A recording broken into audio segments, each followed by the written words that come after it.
Hello everyone, and welcome back to another episode of Podcasts with Ollie and Aiza. I'm Ollie and I'm here with my amazing co-host. Hey everyone, I'm Aiza, and we are so excited you're joining us today. Ollie and I were having this really interesting conversation earlier this week about something that's been bothering a lot of our listeners. We keep getting messages from people saying things like, I've been studying English for years, but I still freeze up when I need to actually speak. Or, I know all the grammar rules, but I can't seem to have a normal conversation. Does that sound familiar to anyone out there? Oh, absolutely. And here's what's fascinating. Today we're going to flip everything you think you know about speaking English on its head. We're going to talk about why your English level might not be the problem at all. In fact, we're going to share some stories and insights that might completely change how you think about communicating in English. We'll explore why some people with basic English can communicate incredibly well, while others with advanced grammar knowledge struggle to have simple conversations. And most importantly, we're going to give you one powerful mindset shift that you can start using today. Yes, and I have to say this topic hit close to home for me because I remember when I was younger, I was absolutely terrified of speaking English. I would literally rehearse sentences in my head over and over before saying them out loud, and by the time I was ready to speak, the conversation had already moved on. So this is personal for both of us. But before we dive in, let's talk about what we mean by communicating well. Ollie, when you think about someone who's a good communicator in English, what comes to mind? That's a great question to start with. I think most people would say a good communicator is someone with perfect grammar, a big vocabulary, and a flawless accent, right? But here's the thing. I've met people who have all of those qualities and still can't hold a decent conversation. They get so caught up in trying to sound perfect that they completely miss the whole point of communication, which is connecting with another person and getting your message across. Let me tell you about someone I knew back when I was working at an international company. His name was Ahmed, and his English was what most people would call basic or even poor. He made grammar mistakes all the time, his vocabulary was limited, and he definitely had a strong accent. But you know what? This guy could walk into a meeting with clients from anywhere in the world, and within minutes, everyone in that room felt comfortable. He could explain complex technical problems, negotiate solutions, and make people laugh, all with his so-called basic English. That's such a perfect example. And I think that's what we need to unpack today. What was Ahmed doing differently? Because I've seen the exact opposite too. I once had a colleague who had studied English literature at university, scored incredibly high on proficiency tests, and could write beautiful emails. But in real conversations, especially with native English speakers, she would get so anxious that she could barely string two sentences together. The words would just disappear from her mind, even though I knew she knew them. So clearly, there's something else going on here besides just language knowledge. And I think it comes down to one word: attitude. The way you think about English and the way you approach conversations makes a massive difference. Exactly. And to understand this better, I want to share an analogy that really opened my eyes to this whole concept. Think about two different activities, playing classical piano versus playing a video game. Now, stick with me here because this might seem random, but it's going to make total sense. When someone learns classical piano, especially as a kid, what's that experience usually like? Well, they go to lessons every week, they practice scales and pieces, and there's usually a teacher watching, correcting every single mistake. The whole focus is on playing it correctly, hitting the right notes, getting the timing perfect, using proper technique. And what happens if they make a mistake during a recital? They feel embarrassed, right? There's this pressure to be flawless. The entire experience is built around not messing up. Oh wow, I can already see where you're going with this. And you're so right. I took piano lessons as a kid, and I absolutely dreaded recitals. I was so focused on not hitting wrong notes that I couldn't even enjoy playing. My hands would shake, I'd forget parts one knew perfectly well at home, and the whole thing was just stressful. But video games? That's completely different. When someone plays a video game, are they worried about making mistakes? No way. They're dying and respawning constantly, trying different strategies, experimenting, and the whole time they're completely focused on one thing. Winning the game, defeating the bad guys, completing the level. Even if their friends are watching them play, there's no embarrassment about failing. They just laugh it off and try again. And here's the connection. Many people approach English the way they would approach a piano recital. They go into conversations thinking, I need to get this right. I can't make mistakes. People are going to judge me if I mess up my grammar or pronunciation. They're so focused on correctness that they forget the whole point of the conversation, which is to communicate with another person and achieve some kind of result, whether that's making a friend, solving a problem, or just having a good time. But people like Ahmed, the guy I mentioned earlier, they approach English like a video game. They're not thinking about themselves at all.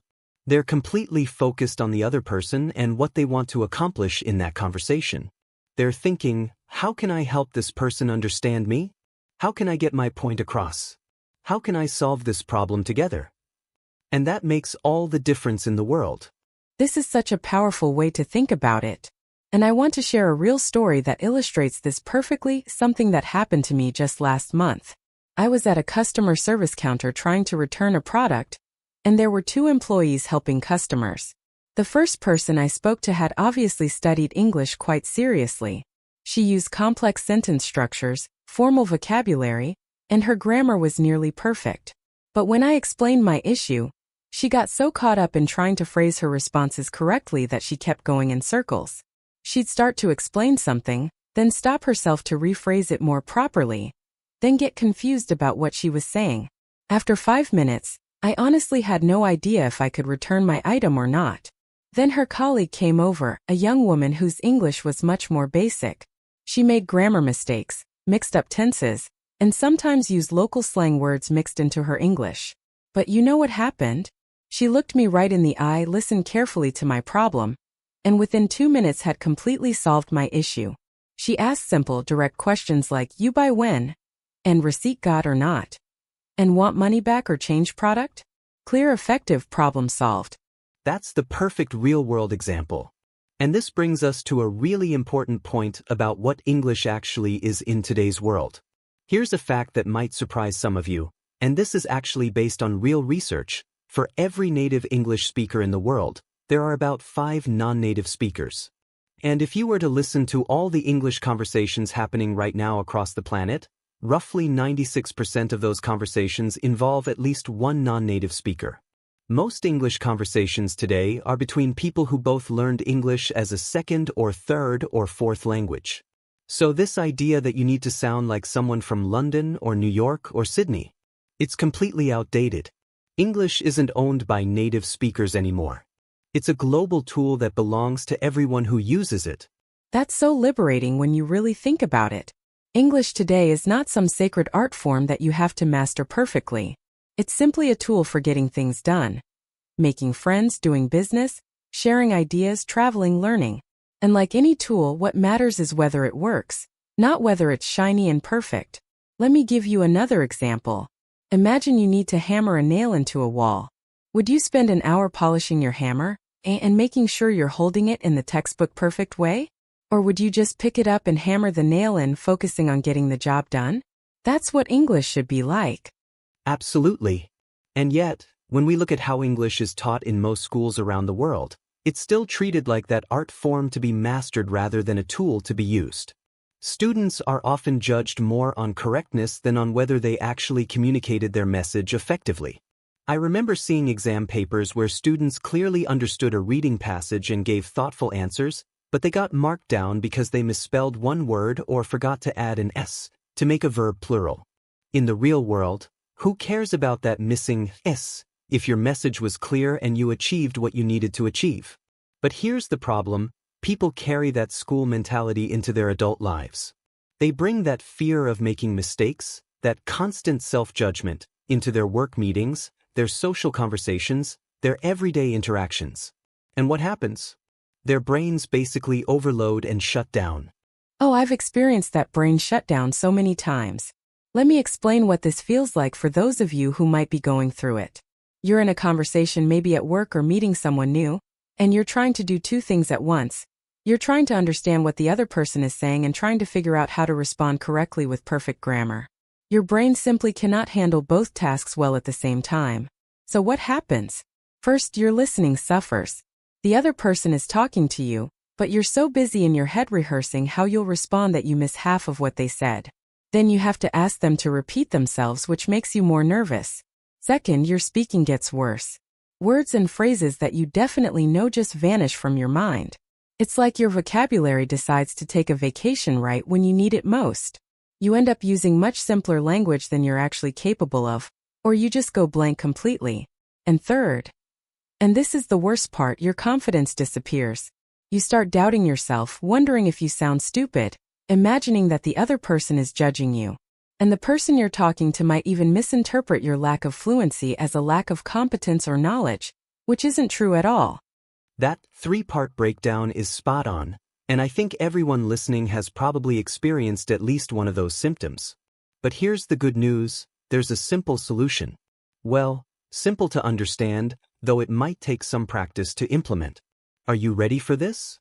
Here it is. When you speak English, stop focusing on yourself. Instead, focus entirely on the other person and on the result you want to achieve. That's it. That's the secret. Okay, but let's break that down because I know some people might be thinking, that sounds nice, but how do I actually do that? So let's get practical. When I say focus on the other person, I mean really listen to them. Look at their face, pay attention to their words. Try to understand not just what they're saying but what they need or want. Are they confused? Do they need information? Are they trying to make a decision? When you shift your attention to them, something magical happens. You stop thinking about your own grammar mistakes. There's no room in your brain to worry about whether you use the past perfect correctly when you're genuinely trying to understand someone else's problem. And when we say focus on the result, we mean think about what you're trying to accomplish in this conversation. Are you trying to help a customer? Then focus on solving their problem. That's the game you're playing. Are you trying to make plans with a friend? Then focus on finding a time and place that works. That's your goal. Are you explaining an idea in a meeting? Then focus on whether people understand your point. That's what matters. When you have that clear purpose in mind, your language naturally becomes more direct and effective because you're not wasting mental energy on trying to sound impressive or perfect. You know what? Let's do a quick interactive exercise right now for our listeners. I want everyone to try something with us. Think of a situation where you need to use English, maybe ordering food at a restaurant. Now, I'm going to show you two different mindsets and you can notice how they feel different. First, the piano mindset. Oh no, I need to order food. I need to use the correct grammar. Is it I would like or I want? Which is more polite? What if I pronounce something wrong and the waiter judges me? What if I forget the word for something? Can you feel the stress in that? Your shoulders probably tensed up just listening to it. Now let's try the video game mindset. Okay, I'm hungry and I need to get food. I'm going to look at this menu, point if I need to, and make sure the waiter understands what I want. If they don't understand, I'll try different words or show them the menu item. My goal is to get the food I want. That's how I win this game. See the difference? In the second mindset, you're not worried about making mistakes because you're focused on the mission. And here's a phrase I want everyone to repeat after me. And yes, I mean actually say it out loud if you're somewhere you can. Ready? English is my tool, not my test. One more time. English is my tool, not my test. I love that. And let's give you another practical tip. When you're in a conversation and you feel that panic starting, maybe you can't remember a word, or you think you just made a grammar mistake. Here's what to do. Take a breath and ask yourself, did they understand me? If the answer is yes, keep going. Don't stop to correct yourself, don't apologize for your English, don't say things like, sorry, my English is not good. Those phrases just draw attention to language instead of to your message. Think about it. If someone is explaining something important to you and they keep stopping to apologize for their English, doesn't that get distracting? You want to say, I don't care about your grammar. Just tell me what you need to tell me. That's such an important point about not apologizing for your English. It's a habit so many learners have, and it actually undermines your communication. When you apologize for your language, you're shifting the focus back to the tool instead of the message. Imagine if every time someone used a hammer, they said, sorry, I'm not very good with hammers. You'd think, okay, but did you get the nail in the wall? That's what matters. Here's another practical strategy. Use the words you know instead of searching for perfect words you might not remember. Let's say you can't remember the word screwdriver. Don't panic and freeze up. Just describe it, the tool for turning screws, or that thing with the metal end for screws. People will understand you perfectly, and the conversation keeps flowing. Communication is about conveying meaning, not about using the fanciest vocabulary. Exactly. And one more thing I want to emphasize. This approach doesn't mean you shouldn't study or improve your English. Learning new words, understanding grammar, practicing pronunciation. All of that is valuable. But think of it like this. Studying English is like leveling up your character in a video game. You're getting better weapons, more skills, stronger abilities. But when you're actually in the game, you don't stop in the middle of a battle to admire your sword or worry about whether you're holding it at the perfect angle. You just use it to defeat the enemy. Study English to gain tools, but when you're in a real conversation, just use whatever tools you have to accomplish your goal. That's a brilliant way to put it. And I want to come back to this idea we mentioned earlier about how most English conversations in the world today are between non-native speakers. This is actually really empowering when you think about it. It means that the person you're talking to is probably also speaking English as an additional language. They've probably made the same mistakes you worry about. They understand the struggle. So there's often much more patience and understanding in these conversations than you might expect. I've had conversations where I'm speaking English with someone from Korea, someone from Brazil, someone from Egypt, and someone from Russia, all in the same conversation. And you know what? We all have different accents, we all phrase things differently, we all make different kinds of mistakes, and somehow we all understand each other perfectly because we're all focused on sharing ideas, not on speaking perfectly. That's beautiful, and it really shows how English has evolved into this amazing global connector. It's not about sounding British or American anymore. It's about being understood and understanding others, regardless of where you're from. Now, I know we've talked a lot about mindset today, but let's give our listeners some concrete action steps they can take starting right now. First action step. The next time you have to speak English, before you start, take a moment to remind yourself of your purpose. Ask yourself, what do I want to achieve in this conversation? Maybe you want to make a new friend feel welcome, or solve a work problem, or understand directions to somewhere. Hold that purpose in your mind like it's your mission in a game. Second action step. Practice having conversations where you intentionally don't worry about mistakes. Maybe find a language exchange partner or a friend who's also learning, and make an agreement that for the next 10 minutes, you're both going to focus only on communication, not correction. Talk about something you're both interested in, and every time you catch yourself worrying about grammar, gently remind yourself to focus back on the conversation itself. It's like training a muscle. The more you practice this mindset, the more natural it becomes. Third action step. Start noticing your self-talk. Pay attention to the things you say to yourself about your English. Are you constantly criticizing yourself? Saying things like, I'm so bad at English, or I always make mistakes. Try to catch those thoughts and reframe them. Instead of, I'm bad at English, try I'm still learning, and I can communicate what I need to. Instead of, I always make mistakes, try making mistakes is part of using a language, and people still understand me.